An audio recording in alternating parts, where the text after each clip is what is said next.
Welcome to the YouTube channel of the Buddhist Audio Bookshelf, where we embark on a deep exploration of meditation by Thanissaro Bhikkhu, also known as Geoffrey DeGraff. Your continued support means the world to us, and we kindly ask you to like and share this audiobook to broaden its reach, bringing the wisdom it holds to even more people. Don't forget to subscribe to our channel to receive immediate notifications when new content is uploaded. Together, we can foster a community dedicated to enlightenment and inner tranquility by spreading the teachings of meditation and mindfulness. We are sincerely grateful for your involvement in our mission to make these transformative teachings universally accessible. For your convenience, we've included a video playlist in the description below. Let's now begin today's reading. The 5 Faculties Confirmed. July 21, 2020. For the past couple of nights, we've been going over the sets of the wings to awakening. We've done 3 sets so far. The 4 establishings of mindfulness, the 4 right exertions, the 4 bases for power. Those are sets that deal with effort, mindfulness, and concentration. The next 2 sets, which are basically identical, the 5 faculties and the 5 strengths, contain effort, mindfulness, and concentration, and they add 2 more faculties: conviction and discernment. These 2 faculties provide the framework for our practice. It's because of conviction that we are practicing, and it's for the sake of discernment that we are practicing concentration. The 2 qualities help each other along. In a general sense, conviction is focused on the fact that there is a path to awakening. It's like being lost in the forest, but convinced that there's a way out. When you're convinced that there's a way, you're more likely to find it. Discernment is what actually finds the way. So the discernment comes from the fact that you're convinced. If you don't have that conviction, discernment doesn't have the energy it needs to figure out what that way is, or to even see that it's worthwhile to try. In a more specific sense, conviction focuses on our belief that the Buddha was awakened. He really did, through his own efforts, find an end to suffering, and his awakening included 3 knowledges. Knowledge of past lives, knowledge of how beings are reborn through their karma, and then finally the liberation of the mind through the 4 noble truths. Based on that, we see that the Dhamma is well taught. Those who have followed the Dhamma have found awakening as well. That's part of our conviction, too, which gives us the energy to say, well, if they can do it, so can we. The 4th aspect of conviction is virtues pleasing to the noble ones. Pleasing both in the sense that you follow them strictly, and in the sense that you don't exalt yourself and disparage others over the fact that you follow the precepts and they don't. This virtue, as the Buddha says in other places, is what underlies our practice of the right exertions, the practice of right mindfulness, the practice of concentration, and the basis for power. But it also gives focus to our discernment. To begin with, we focus on our actions because, as the Buddha says, our actions will make all the difference on the path. And where do our actions come from? From the mind. So we realize we've got to train the mind. Training the mind will require seeing things in terms of the 4 noble truths. Now, the 4 noble truths are not intuitive. As the Buddha says, we suffer because of our clinging. Our knee-jerk reaction is usually that we're suffering because of things other people have done or because of situations outside.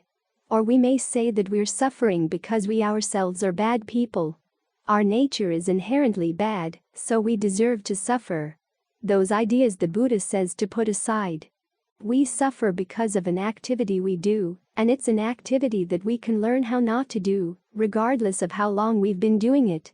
We're willing to give the 4 noble truths a serious try because the Buddha says that they were the truths that got him out of suffering. This conviction is what impels us to want to look at where we're clinging and craving. What qualities of mind can we develop so that we can abandon that craving and put an end to the clinging? In this way, conviction is what motivates us to practice and to develop discernment into the 4 noble truths. Then our discernment turns around and verifies our conviction. When, in applying the duties of the 4 noble truths, we finally have an experience of the deathless, that's when we realize that our conviction was well-founded. The Buddha really did know what he was talking about. Anyone who has really followed the path will have attained the same results. This confirms our conviction in the Buddha, the Dhamma, and the Sangha. But it does it in an interesting way. There's a sutta where the Buddha says that at stream entry you've seen the 5 faculties in terms of their origination, their passing away, their allure, their drawbacks, and the escape from them. Now, that 5-fold analysis is something the Buddha usually reserves for dealing with unskillful things, or objects of attachment, objects of clinging, but here he's applying it to the path. It's interesting that the commentary, which likes to explain everything down to the last little word in the suttas, doesn't explain anything in that particular sutta at all. What the sutta is getting at is that even the path is fabricated, and you have to go beyond it. To do that, you apply that 5-fold analysis. As the Buddha says elsewhere, the 5 faculties originate in heedfulness. You realize that it is possible for your actions to make a difference between whether you're happy or not. And you realize that the heedful path is to assume that, yes, your actions do make a difference, because otherwise your actions just get thrown away. If you don't see your choices as important or even real, you're going to get careless. But if you realize that it is in your best interest to adopt the principle of conviction, so that you'll be more careful in your choices, then, based on the conviction, the heedful path is to work on developing skillful qualities of the mind and abandoning unskillful ones, to develop mindfulness, to develop concentration, to develop discernment. Heedfulness underlies all of these things. It provides the connections between the different faculties. So that's the origination of the 5 faculties. Their passing away comes when heedfulness lapses. Their allure, of course, is the happiness that comes from them, particularly the happiness coming from concentration. But there's also a happiness that comes from being convinced that you can become a noble human being.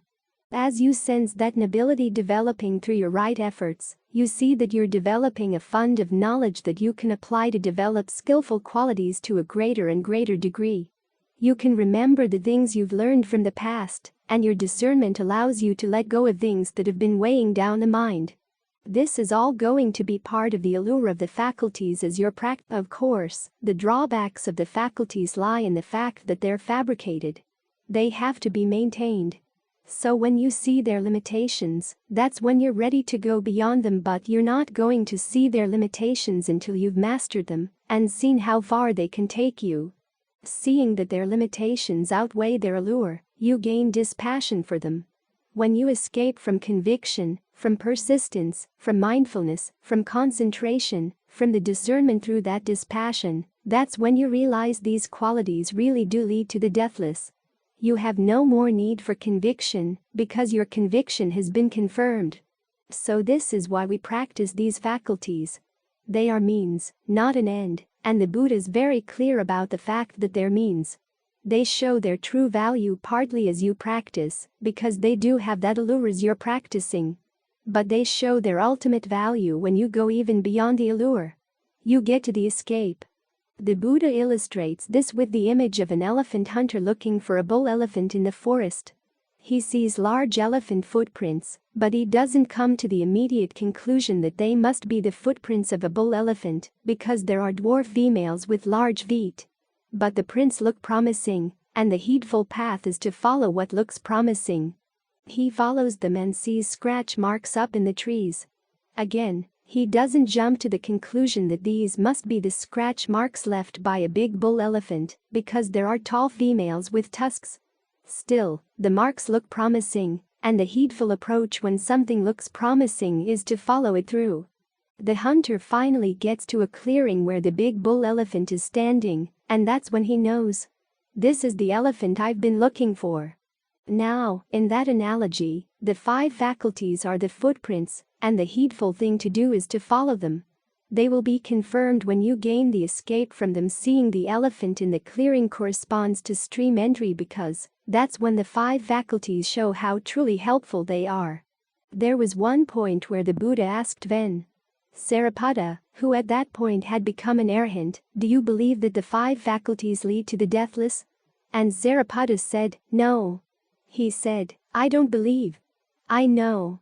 That knowledge is what we want to attain, but in the meantime the heedful path is to believe in these faculties, and to develop them as best we can." Discernment. Commit and reflect. December 10, 2020. There's a sutta where the Buddha lists things that are desirable but hard to obtain. And it's an interesting list. Some of the things are worldly, like wealth, beauty, and friendship. Others have to do with the Dhamma. Things like virtue, celibacy, discernment, and the Dhamma itself. Two of the most interesting explanations he has, as to the obstacles to these things, are the ones for discernment and for the Dhamma. For discernment, he says the obstacles are an unwillingness to listen and a lack of questioning. Now, this can apply to discernment in its sense of the discernment that comes from listening Sutamayapana and the discernment that comes from thinking Sintamayapana. If you don't listen, you're not going to learn. Or you can hear things, but if you have no questions, you don't really engage with how what you've heard relates to your mind. As for the Dhamma, here it's Dhamma in the sense that the Thai Ajahns talk about finding the Dhamma or reaching the Dhamma. It's not so much the teachings, it's more the quality of Dhamma within your own heart. And the two obstacles there, the Buddha said, are a lack of commitment and no reflection.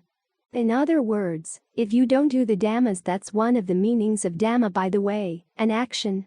If you don't do the actions the Buddha recommends, you're not going to know the Dhamma. You'll just know the names of the Dhammas. But the Dhamma itself, the quality of the heart that comes from the practice, that's going to be beyond you. But simply doing it, even committing yourself to the practice, is not enough.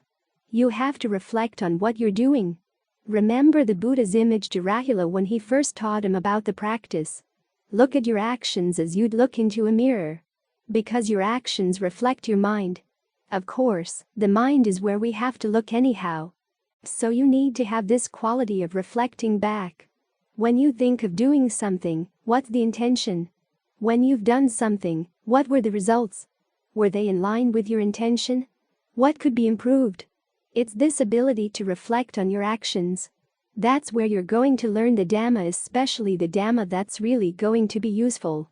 After all, as the Four Noble Truths point out, the cause of suffering isn't outside.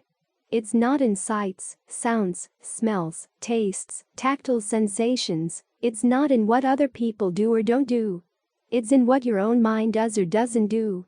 Yet the mind's constantly flowing out, paying attention to things outside, and paying very little attention to itself. So we've got to turn that around. Of course, simply looking at the mind can get pretty depressing. This is why you also commit yourself to the practice. This is a quality of truthfulness. If you're going to know the truth, as Ajahn Lee used to say, if you're going to know the truth, you have to be true. If you're unwilling to commit, it's like standing on the edge of a swimming pool. The water looks cold, and you think, gee, that water looks awfully cold. I don't know if I can take it. You wonder about it, but you don't jump in. Yet as long as you don't jump in, you're not going to know anything about it. You've got to give yourself to the practice if you're really going to know it. The attitude that a lot of people have, well, prove it to me first, and then I'll practice. That gets you nowhere. There are so many things in the practice that you have to take as working hypotheses that can't be proven, beginning with the fact that you can actually do an action. It's not some outside force acting through you. You don't really know that. There are so many things we think we know, but we don't. But the Buddha says, take it as a hypothesis, that the quality of your intentions will determine the results of the actions. And these results will come back to you. Take that as a working hypothesis, too. Commit yourself. Try these things out. The Buddha's argument, before you try things out, is to think about this. If you didn't believe in the power of your actions, would you be careful in what you did? No. And if you do? Yes. Okay, that's a pragmatic test. But then again, the real proof comes when you actually do it. Ajahn Fuang made this point in one of his Dhamma talks, one of the few that were actually recorded and transcribed. He said that if you suffer from uncertainty, it's because of a lack of truth in yourself. After all, the things that the Buddha says you should be certain about are not far off. They deal with what's skillful in the mind, what's unskillful in the mind. If you don't actually try to develop some skill, you're not going to know. You won't have a basis for comparison. So you've got to do these things if you're going to understand, if you're going to gain some discernment. You have to do the path in order to understand the path. And reflect on what you're doing as you do it. You see this with the precepts, you see this with the practice of generosity. Really basic stuff. Consciously be more generous, consciously be stricter with yourself about the precepts, and notice what happens. If you're going to be stricter about the precepts, you find you're more careful. If you're more generous, you find there's a good quality, a spacious, wide-open quality that develops in the mind. The lessons you've learned there then give you a bit more confidence as you meditate, that you know how to observe your mind. I don't know how many people come and say, I can't tell what's a comfortable breath from an uncomfortable breath. Well, who's going to tell for you? You've got to try a certain rhythm of breathing for a while, and then you try another rhythm of breathing, and then compare the results. You're not going to know until you do. Right view gives you some pointers as to what to do and what to look for, but the actual knowledge is something else. That comes from doing things and then reflecting on the actions, and then changing them, and then reflecting on your actions and their results again. After a while, you begin to gain a sense of the difference. Which is more skillful, which is more useful, which has a better impact on the mind. That's the kind of discernment that allows you to see the Dhamma as a quality in the heart. And it's the kind of discernment that's really worthwhile. That's what we're aiming at. It is possible to understand the books, what's in the books, what's in the suttas, what's in the teachings of the ajahns on one level, but if you're going to make a value judgment as to the worth of those teachings, you have to put them into practice. And you remember that discernment is a value judgment as to what's worth doing, what's not worth doing, because everything the Buddha teaches is focused on action. Which actions are better than others?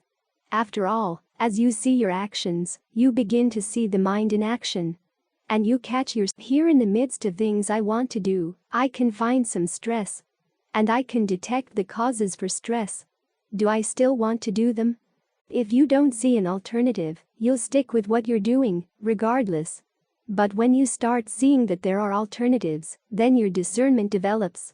You see distinctions. This is why trying to see everything as one is not how you develop discernment. As the Buddha said, to gain discernment, you have to see things as separate. This is one thing, that's something else. Doing this gives these results, doing that gives those results. Which is better? Which is more worthwhile? Or as Luang Pu Dun used to say, you develop your discernment by trying to see things in pairs.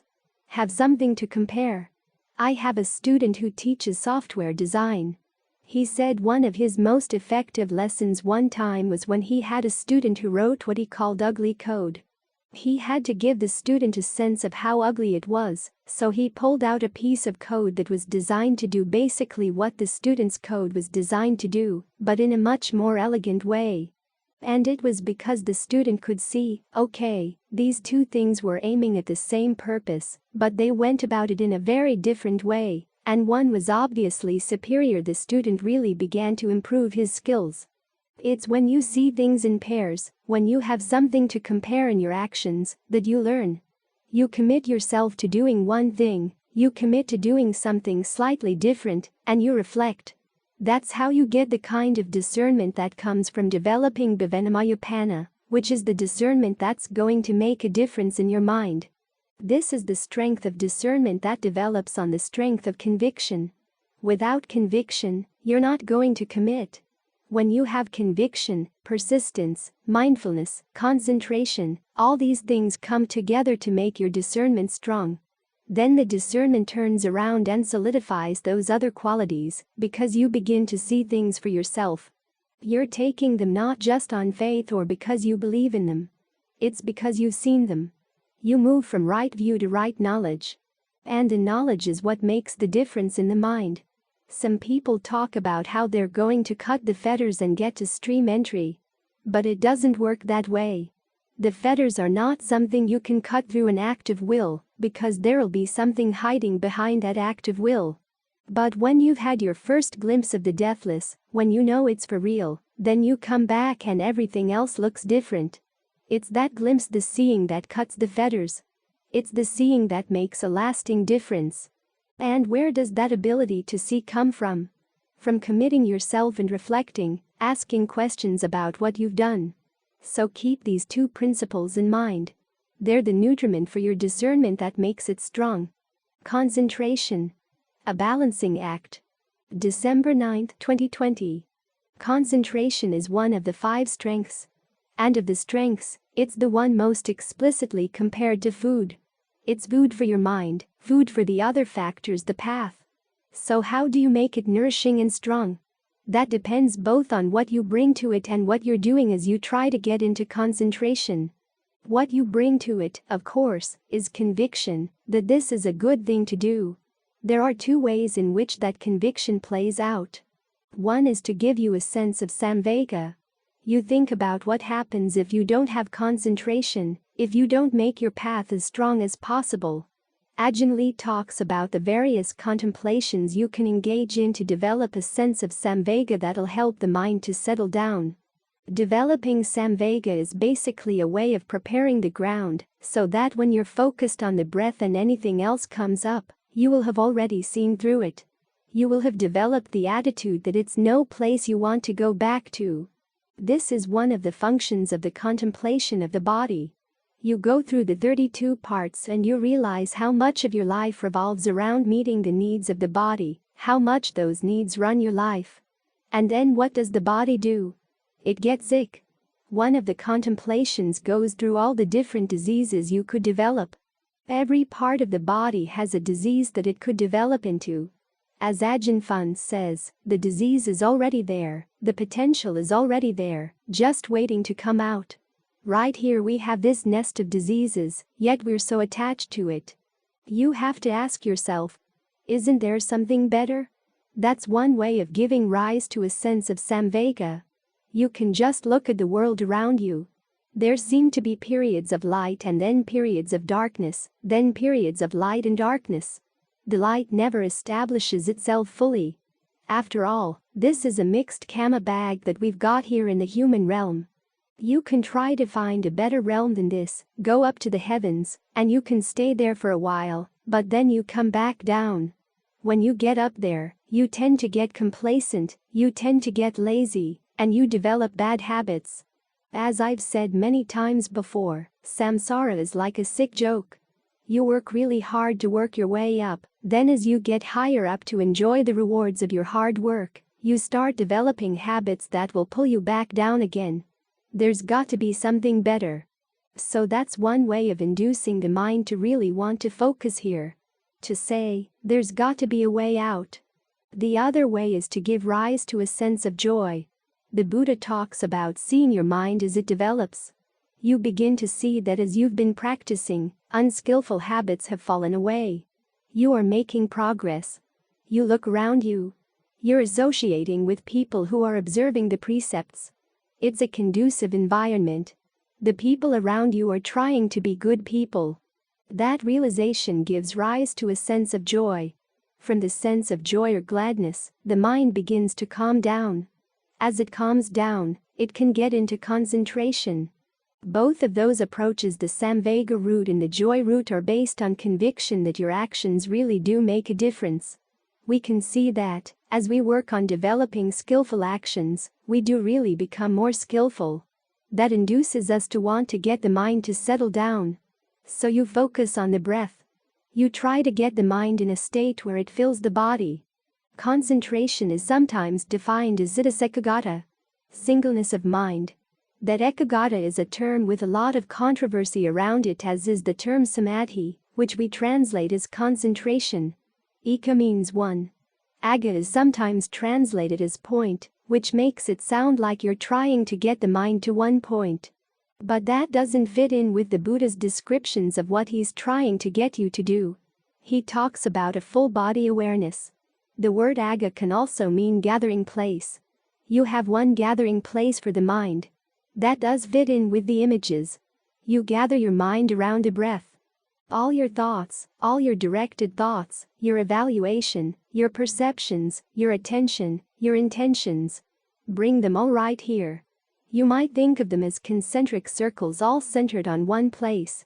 Ajahn Lee does talk about focusing on one spot in the body first, on what he calls a resting spot of the breath. It can be just above the navel, at the tip of the sternum, the base of the throat, tip of the nose, the palate, the middle of the head, or wherever you feel that the breath, as you breathe in, seems to come from that spot. After all, the breath is not so much the air coming in and out of the lungs. The air on its own wouldn't be doing anything. No matter how strong the wind outside, the air can't push its way into your in-breath. It's because of the breath energy in the body that the air comes in and goes out. So where does that energy seem to emanate from? Focus your attention there and then notice. As the energy spreads from that spot, does it spread evenly? Does it spread smoothly? Or is it squeezed here, contorted there, blocked there? Can you iron out those irregularities so that the energy as it begins to flow through the body flows in a smooth way, a soothing way, but energizing at the same time? This is where you have to bring things into balance. The Buddha's description of how you go from mindfulness to concentration is in the 7 factors for awakening.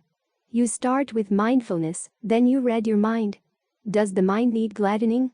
Or does it need concentrating? Does it need cheering up? Or does it need settling down? If it's too active, you go for the more calming factors. Calm, concentration, and equanimity. If you get drowsy, and there is that tendency as things begin to calm down, you're focused on the breath, and it seems very natural to fall asleep, you've got to fight that tendency. That's when you develop the more active factors. Analysis of qualities, persistence, and rapture. Analysis of qualities means reading what's going on in the mind, trying to be as observant as possible. If you're feeling sleepy, you can ask yourself, how do the manifestations of sleepiness play out in the body? Where do you feel them? In other words, give yourself a question to pursue, to pique your interest. In this way, you're taking the route that Ajahn Mahabua describes as discernment fostering concentration, where your inquisitive mind takes the lead. As the Buddha himself said, if you don't ask questions, you're not going to give rise to discernment. An unwillingness to ask questions, he said, is the big obstacle to discernment. So ask some questions about what's going on. Where your mind is, how it relates to the body, how it relates to the breath. Look into the perceptions you're using to visualize the breath to yourself. You can play with those perceptions, you can play with the breath. See what happens. That way, in exploring, you're present here with the body and the breath in a way that's not going to put you to sleep. If your problem is the other side, the mind is too active, you can still ask questions, but you ask questions in a different way. Try to work the breath energy through the body. Make it as smooth as possible, as whole as possible. Then very consciously spread your awareness to fill the whole body, and then keep watch over it to make sure that the range of your awareness doesn't shrink. As it fills the body, try to make sure that it fills every little part of the body. Each toe, each finger, the spaces between the fingers, the spaces between the toes, the different vertebrae in your back. Here again, you're giving the mind work to do, but it's calming work. As things feel really good inside, you can begin to settle down. But again, you've got to monitor things carefully so that everything's just right, strong, still not too active, not too relaxed. The people who complain about translating samadhi as concentration tend to favor the relaxed approach. You just relax yourself into concentration, develop a sense of ease, but don't try too hard. That approach is relaxing, it is easeful, but it's not strong. The strength of concentration is meant to give rise to discernment. And a type of concentration that's strong, leading to discernment, has to have some questions inside it. And it has to build on right effort. If everything's just easy and relaxed, then you'll develop an easy, relaxed attitude toward your distractions. If they come in a little bit, that's okay, I'll wander with them a little bit, and then I'll come back. But that kind of concentration doesn't develop. The kind that develops is the concentration where you really are trying to keep to one focus, and you learn how to try in the right way. So, yes, we are concentrating the mind. We are trying to keep tabs on it, to ride herd on it, so that its quality of being centered, still, And settled in is really solid. The more solid it is, the more you're going to see. If it's just a relaxed state, things easily blur out. We are creating a full body awareness here, but there's a sharpness and strength to that awareness, too. So it's a balancing act. As I've said many times before, if we were just doing one thing and pursuing one extreme, it would be easy to figure out. Just do, or relax. But neither extreme gives rise to much discernment. It's when you're trying to get things balanced. That's when you have to bring your discernment to bear. And as you bring your discernment to bear in the concentration, you're getting it ready to do further work, so that the concentration naturally develops into discernment, and the discernment can lead to release.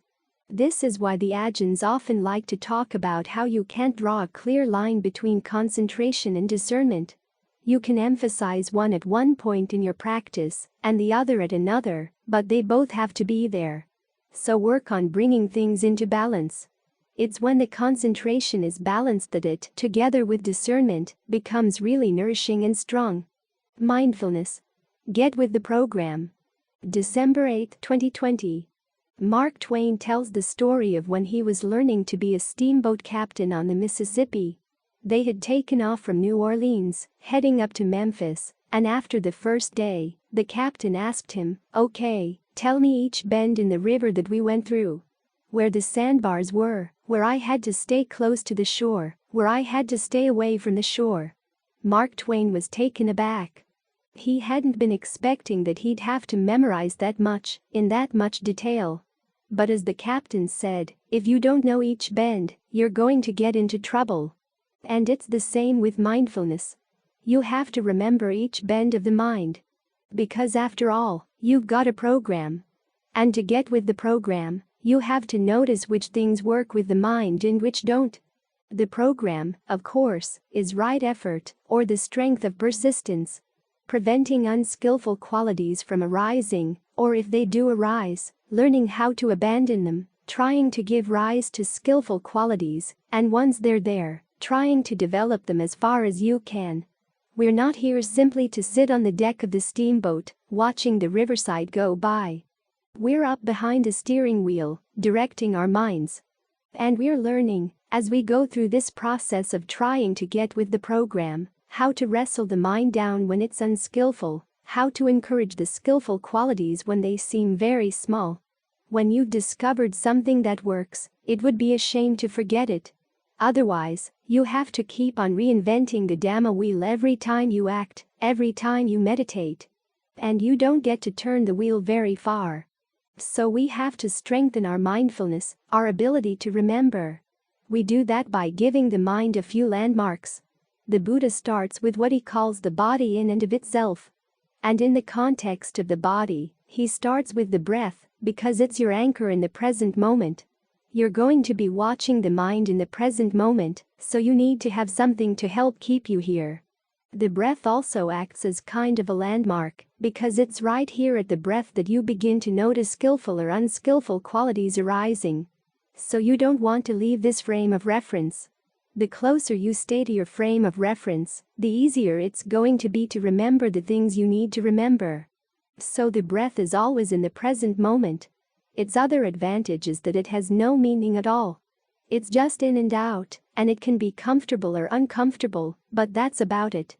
You're going to need this meaningless marker in the present moment because you'll be dealing with other things that tend to have meanings, and it's very easy to slip into the meanings. A feeling comes up and you associate it with an event, something somebody did. Or a mind state comes up and it's got an object. Instead of focusing on the mind state, you tend to focus on the object. But when you're with the body in and of itself, then it's a lot easier to see feelings in and of themselves, in other words, simply as events. Mind states in and of themselves simply as events. That way, you can get a handle on them. You can begin to see them from the perspective of the Four Noble Truths. Where, in a particular mind state, is there craving? Where is there clinging? Then you remember. What do you do with craving? What do you do with clinging? You try to abandon craving. You try to comprehend clinging. You remember these things because you're close to your landmark. This is why, when the Buddha described breath meditation, it wasn't just a matter of being with the body in and of itself, and then leaving the body in and of itself to go to feelings in and of themselves. You stay with the breath and you begin to notice how feelings relate to the breath. You begin to notice how mind states relate to the breath, how mental qualities relate to the breath. You've got an anchor. Now, the Buddha does recommend other anchors as well. There's the contemplation of 32 parts of the body. That's really good for making the body meaningless. We want to make sure that we don't slip away from the body in and of itself to the body in the world. And part of the body in the world is the question of whether it's attractive. But if you take it apart, piece by piece by piece, there's no question of its being attractive at all. The same with other people's bodies. Or even more with corpse contemplation. Thinking about what your body's going to look like one day after it dies, 2 days, 3 days, 4. This is where it's going unless it gets vaporized in a nuclear attack. But either way, there won't be anything there to hold on to or to want to hold on to. Simply that now you've got a breath animating it. So learn how to look at the body in a way that makes it meaningless, so that you have this anchor in the present moment as your memory aid. That way, you're close to the lessons you've learned, not only from what you've done in your own meditation, but also from what you've heard in Dhamma talks, what you've read. This is one of the reasons why, in the old days, they would have you memorize passages of Dhamma. There were monks who memorized the entire canon or large sections of it as a way of strengthening their mindfulness. Here again, it's important to remember that mindfulness is not just awareness of the present moment, it's mindfulness as a faculty of your memory. The memory you're applying to know what you need to do right now. Because you remember, as the Buddha analyzed the causes of suffering and dependent co-arising, even before there's contact at the senses, there's a lot of stuff going on in the mind. How you approach that contact because of that stuff is going to make the difference between whether you suffer from it or not. So you have to remember, what are the good ways of approaching it? When something arises, what do you do with it? You've got to keep working at strengthening your mindfulness. Memorizing passages of Dhamma is a good way of building up your mindfulness so that you can have the solutions to problems at your fingertips when you need them. A couple of years back, I was at the optometrist to get some glasses. After we chose the frames for the glasses, the receptionist said, "There's going to be a 40% deposit." So I did the math in my head.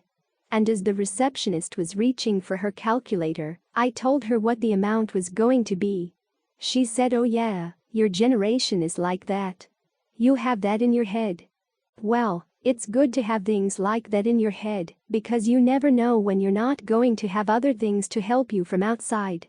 This is especially true with the meditation. If you have a meditation app that tells you, now you do this, and now you do that, it's doing your mindfulness for you. You never get to do your own mindfulness to make it strong.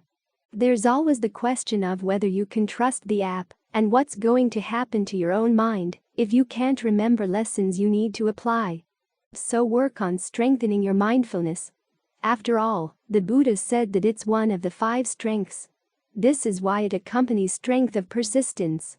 If you're really engaged in developing skillful qualities and abandoning unskillful ones, there are a lot of things you've got to keep in mind. What's skillful, what's not, how you can recognize an unskillful quality hiding behind what seems to be a skillful one, and all the various duties you have, in other words, the things you can do to get the mind in a good place.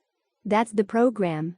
Mindfulness is strengthened so that you can get with the program and be with the program all the time. So try to stay anchored right here. When something works in your meditation, stash it away right here. When something doesn't work, stash it away right here, so you know. And then as long as you're right here, everything will be right close by. Persistence. Lift your heart. December 6, 2020. The Buddha noted that we tend to cling to views about the world, to ideas about what should and shouldn't be done, who we are, and the kind of pleasures that are worth going for. But it's very rare that any one person would have a consistent, structured view around these things. Our views are more like a big grab bag full of Legos. We reach into the grab bag. We find some bits and pieces that, in some cases, have been put together. Sometimes they're just individual pieces. Sometimes there's half a house, sometimes half a building, sometimes a gun. All kinds of things. And we tend to pick our views at any one time out of the grab bag depending on what we want. That means our desires are in charge, and they can be pretty random. When we come to the practice, though, the dynamic changes. We're given two sets of views that are categorical: one, that skillful actions should be developed and unskillful ones should be abandoned, and two, the Four Noble Truths together with their duties. If we have conviction in the Buddha's awakening, we believe these really are categorical. The problem is that they're not truths that just sit there. They have duties associated with them. They tell us what to do, what to abandon, what to develop. And here our old habit of picking and choosing our views based on our likes and dislikes runs up against a wall. Right effort is defined as abandoning what's unskillful. If an unskillful quality hasn't arisen yet, you make sure it doesn't arise. If it has arisen, you try to abandon it. As for skillful qualities, if they haven't arisen, you try to give rise to them. When they're there, you try to develop them as fully as possible. Sometimes we feel like doing that, and sometimes we don't. After all, our conviction, as long as it hasn't been verified or confirmed, will still have some holes. You have parts of the mind that are on the side of the Buddha, and parts of the mind that are on the other side. A lot of right effort is learning how to convert the parts that are on the other side, either that are to abandon them, and to want to abandon them. This is an important element of having strong persistence, or persistence as a strength. You have to delight in abandoning unskillful qualities, and delight in developing skillful ones. That's one of the traditions of the noble ones. You don't just grit your teeth. You try to figure out ways of making it enjoyable. Find joy in the effort. It's part of the formula for right effort. Generating desire. There's another part that's translated as uplifting your intent. Another word for intent there, citta, can also mean heart or mind. You lift your heart up, saying, yes, I really do want to do this. I'm tired of all the suffering I've been through in the past. I'm tired of looking at my own actions and seeing that they've created suffering. I want something better. Now, there's some discernment in that desire, and you want to foster it so as to lift up the mind. The Buddha gives the image of discernment as a person climbing up into a tower, with a much larger view of things than people on the ground, i.e., your ordinary petty concerns. The pettiness of your defilements begins to seem really small. You tell yourself, I want something better than that. Then you want to carry through with that desire. The first step, of course, is to learn how to side more and more consistently with the Buddha, and to see that it's something you really want to do, because ordinarily we tend to pal around with our defilements. As the Buddha said, we go around with craving as our companion. It's been a long-term companion who knows for how many lifetimes. But we have to realize that this is a companion who's done us wrong many, many times. The reason we hang around with it is simply because we're familiar with it. And it's given us some pleasure in the past. If it hadn't given any pleasure at all, we wouldn't go for it. But we tend not to associate the craving with the pain that comes from the craving. We have a very compartmentalized mind.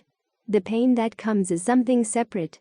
Something else, somebody else's fault. The craving takes credit for all the pleasure. It's like those theistic beliefs where the God who creates the world takes credit for all the good things in the world, but not for the bad things. That's what your craving is like. So you have to realize that it's not your friend. Learn how to see the connection between the cravings and the pain that they create. That's why the Buddha has all those images for sensuality, like a dog gnawing on a set of bones. It has no meat at all. It's just bones, and the dog's not going to get any nourishment from them at all. And as Ajahn Lee says, the reason it keeps gnawing away is that it's got the taste of its own saliva on the bones. That's all. It thinks the bones are providing it with something, but no. It's the saliva that's adding flavor to the process. Our sensual fantasies are the saliva of the mind. The same with our sensual desires. The objects of the desires are not that wonderful when you really look at them carefully, all around.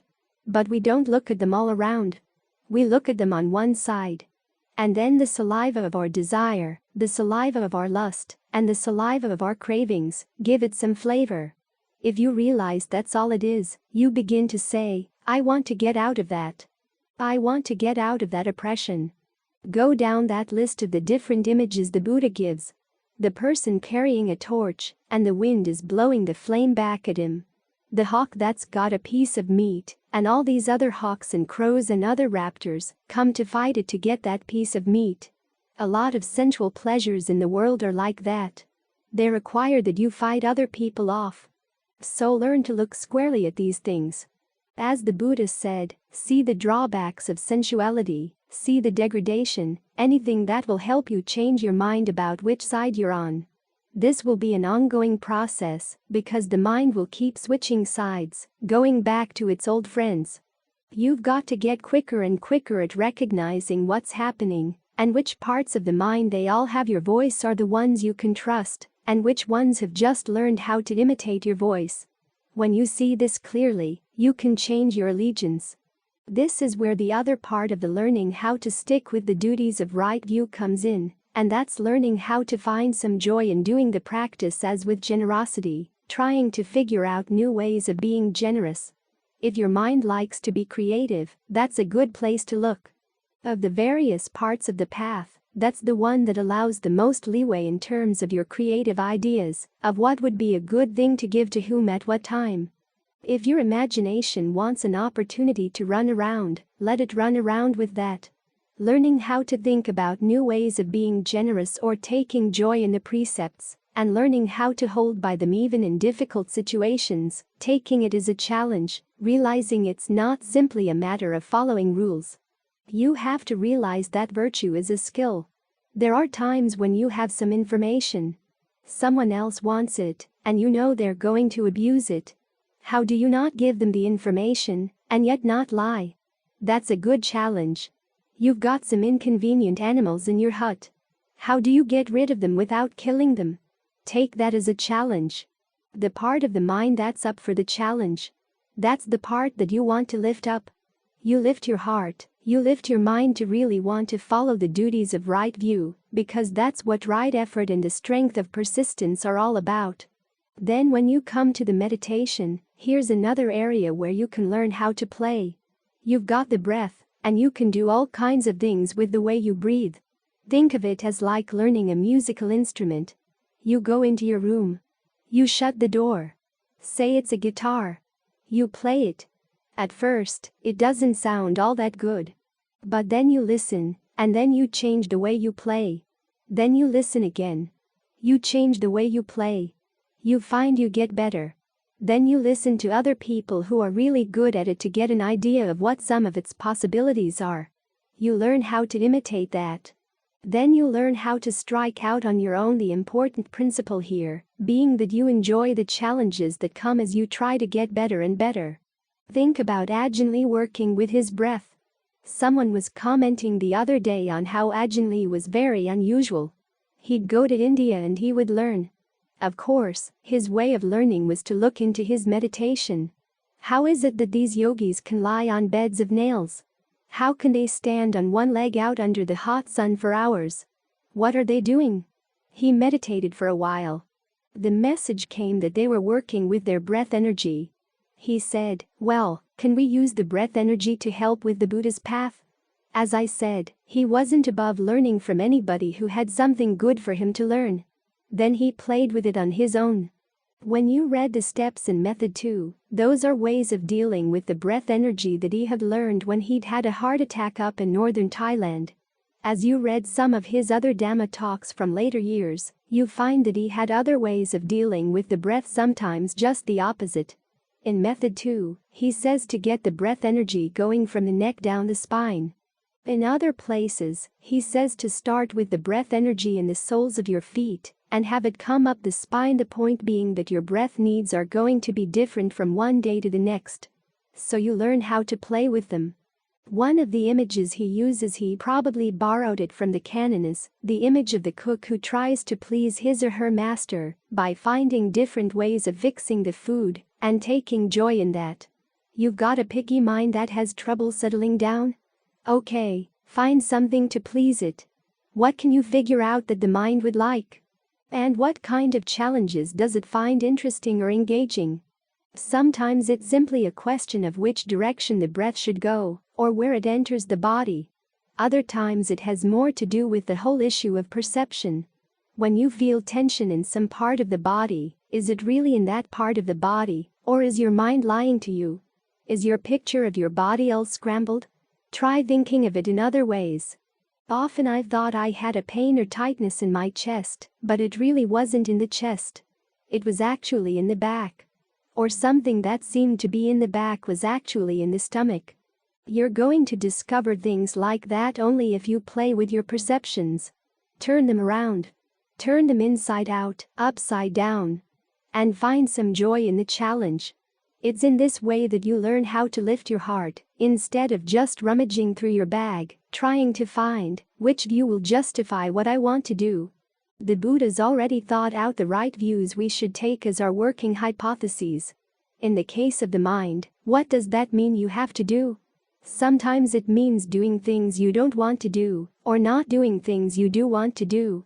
But if you learn how to take that as a challenge and find some joy in meeting the challenge, then it really does lift your heart. So don't think of right effort or the strength of persistence as burdensome.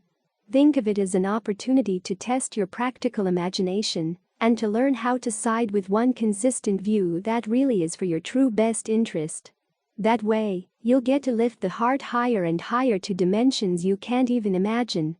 But it does take something of your imagination to figure out the path and how to enjoy the path to get there. In alignment with the teachings of the Buddha, we emphasize the profound importance of sharing wisdom far and wide. We've made this extensive 1,000-page work accessible in audio format, and the responsibility to further this noble cause now rests with you. Through your subscriptions, likes, and the sharing of our content, you play a central role in the widespread dissemination of these teachings, which can benefit numerous others. Let's continue the timeless tradition of spreading knowledge and nurturing mindfulness for the betterment of humanity. We wholeheartedly invite you to join us in this endeavor, and together, we can make a profound and positive impact on the lives of many.